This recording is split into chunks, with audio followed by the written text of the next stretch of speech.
Now, right now, we're going to move into our first award. And it is, once again, the greatest honor to pay tribute. One of my heroes, one of my leaders, an elder, a friend, a brother, a confidant, an aide, a counselor, an advisor, a true member of the community. Mr. Kenneth Clay grew up in Louisville, Kentucky in the 1960s. He opened the corner of jazz. This was the first African-American cultural bookstore, cultural shop in existence. The first. Mr. Kenneth Clay was the founder. In 1978, he co-founded the Renaissance Development Corporation, a cultural arts administrative organization that promoted black art and culture in Kentucky.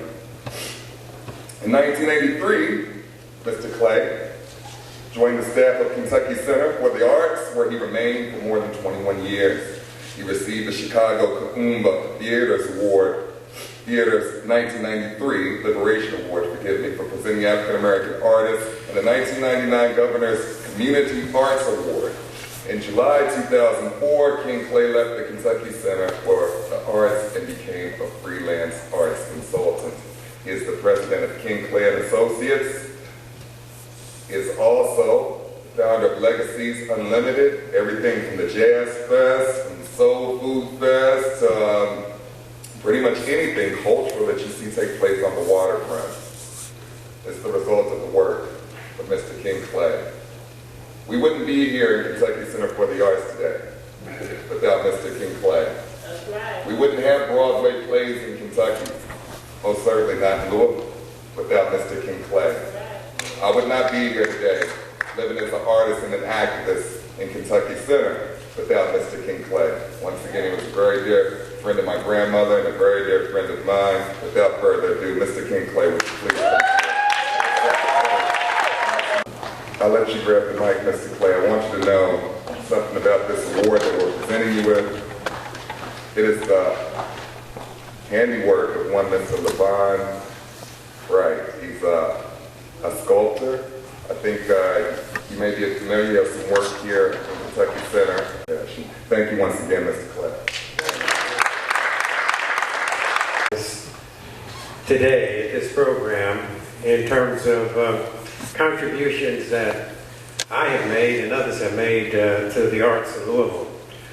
I don't want to take up a lot of time, but I go way back, and Jabril mentioned, I guess, where I really started with the arts, and that was at the corner of jazz. 1967, we opened that up. 1968, some of you may recall, the riots of 1968 began, and it started right outside my shop. And there might have been some kind of connection there, but nonetheless, it was the place to be. It was kind of like the spirit of Louisville's black community at that time, down at 28th and Greenwood.